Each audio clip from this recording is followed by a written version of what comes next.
کہ یہ زبان بندی کیا ہوتی ہے اور زبان بندی کا عمل کیسے ہوتا ہے۔ اس عمل کے بھی اسی طرح دو پہلو ہیں، اس میں غلط استعمال بھی ہو رہا ہے۔ اس عمل کے نیگیٹو پہلو کیا ہیں کہ اس کی واقعتاً زبان کے اوپر گرا لگ جاتی ہے کہ وہ فائدے کی بات بھی نہیں بتا سکتا، نہیں بول سکتا۔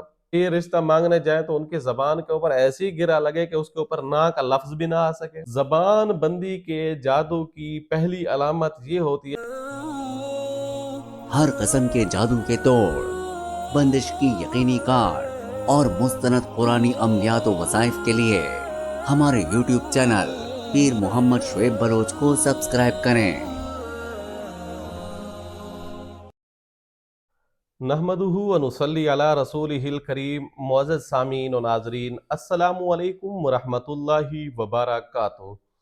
دوستو، زبان بندی کا لفظ آپ نے سنا ہوگا۔ یہ عملیات کی دنیا کے اندر استعمال کیا جانے والا بہت زیادہ لفظ ہے۔ جو بندے بھی عملیات کی فیلڈ میں ہلکی پھلکی سدھ بودھ رکھتے ہیں یا تعویذات لیتے رہتے ہیں تو ان کو اس لفظ کا بخوبی پتہ ہوگا کہ یہ زبان بندی کیا ہوتی ہے اور زبان بندی کا عمل کیسے ہوتا ہے۔ زبان بندی کا جو جادو یا عمل کیا جاتا ہے، اس کے فوائد کیا ہیں اور اس کے نقصان کیا ہیں اور اس کی بیسک کیا ہے۔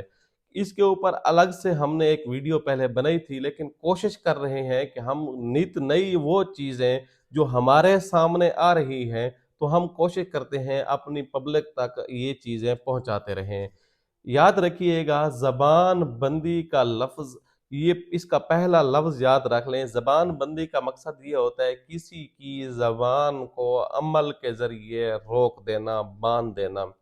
اب آپ سوچ رہے ہوں گے کہ شاید اس کے ذریعے انسان کو بالکل گنگا کر دینا مقصد ہوگا، یا یہ ہے کہ اس کی قوت گویائی جو ہے وہ متاثر ہو جائے گی۔ ایسی بات بالکل نہیں ہے، کیونکہ عملیات کی جو فیلڈ ہے اس میں بہت سارے لفظ کچھ زیادہ استعمال کیے جا رہے ہوتے ہیں جن کا معنی تو بہت زیادہ ہوتا ہے لیکن ان کا کام تھوڑا ہوتا ہے۔ تو زبان بندی میں بھی یہی سمجھ لیں، اس کا لفظ تو بظاہر یہی محسوس ہو رہا ہے کہ زبان کو باندھ دینا یا زبان کی بندش لگا دینا، لیکن اس کا جو ترجمہ ہے یا مفہوم ہے وہ یہ نہیں ہے۔ وہ یہ ہوتا ہے کہ زبان بندی جو عملیات کے اندر ہوتی ہے وہ یہ ہے کہ کوئی بندہ ایسا ہو جو حد سے زیادہ زبان دراز ہو اپنی بیوی کے ساتھ، اپنی بیوی کے ساتھ لڑائی کرتا ہو، جھگڑے کرتا ہو، بات بات پہ دشمنیاں اور ایسی ایسی باتیں سنوا دیتا ہو کہ اس کی اگلی پچھلی نسلوں کو ہلا کے رکھ دیتا ہو۔ تو ایسے بندے کی زبان کی بندش کا عمل لگایا جاتا ہے۔ وہ عمل کیا ہوتا ہے؟ وہ تعویذ ہوتا ہے، وہ تعویذ لکھ دیتے ہیں یا قرآنی آیات ہوتے ہیں وہ پڑھ دیتے ہیں۔ اس سے کم از کم یہ ہوتا ہے کہ وہ اپنی بیوی سے زبان درازی نہیں کرتا، وہ اپنی بیوی کے ساتھ جھگڑے نہیں کرتا، وہ اپنی بیوی کو گالیاں نہیں دیتا، وہ اس کے اوپر غیبتیں، تہمتیں اور اس طرح کی بے جا زبان درازی جو ہوتی ہے اس سے وہ پرہیز کر جاتا ہے۔ وجہ کیا ہوتی ہے؟ وجہ وہ عمل ہوتا ہے، اس عمل کی وجہ سے اس کی زبان کے اوپر اس طرح کی گرفت لگ جاتی ہے۔ لیکن یاد رکھیے گا، کوئی بھی اچھی چیز ہوتی ہے، کوئی بھی عمل ہوتا ہے تو اس کے مختلف پہلو ہوتے ہیں۔ اصل تو یہ عمل جو ہے وضع اسی چیز کے لیے کیا گیا تھا۔ اصل تو اس عمل کی بنیاد یہی تھی کہ کسی زبان دراز کو روکنا۔ اب ایک مثال کے طور پہ ایک موبائل ہے، موبائل کی اصل جو وضع ہے وہ یہ ہے کہ آپ فون سنیں، کسی سے رابطہ کر لیں، لیکن اس کے غلط استعمال بھی ہوتے ہیں۔ اس سے پازیٹیو استعمال یہ ہوتا ہے آپ انٹرنیٹ پہ کوئی اچھا کام کر لیتے ہیں، کوئی اچھی چیز سن لیتے ہیں۔ نیگیٹو یہ ہے کہ آپ گندی چیزیں بھی دیکھ سکتے ہیں۔ تو ہر چیز کے دو پہلو ہوتے ہیں، اس عمل کے بھی اسی طرح دو پہلو ہیں۔ اس میں غلط استعمال بھی ہو رہا ہے، ہم نے دیکھا ہے، بارہا دیکھا ہے۔ جب جادوگروں کے پاس کوئی بھی چیز جاتی ہے وہ اس کی اصل کو بھی غلط کر کے رکھ دیتے ہیں۔ اب جادوگر جو ہوتے ہیں ان کے پاس کیونکہ شروع سے لے کر آخر تک کام ہی شیطانی چیزوں کا ہے، دجالی چیزوں کا ہے، شیطانیت ہے۔ شیطان کا اول مقصد ہی یہی ہے کہ انسان کو اس نے تباہ و برباد کر کے رکھ دینا ہے، کسی بھی طریقے سے ہو۔ اب وہ جب جادوگروں کے پاس ہے ہی شیاطین، تو جب انسان ان کے پاس جاتا ہے، کوئی بھی عمل ان کے پاس جاتا ہے تو وہ اس کی نیگیٹو پہلو کو دیکھتے ہیں۔ اب اس عمل کے نیگیٹو پہلو کیا ہیں؟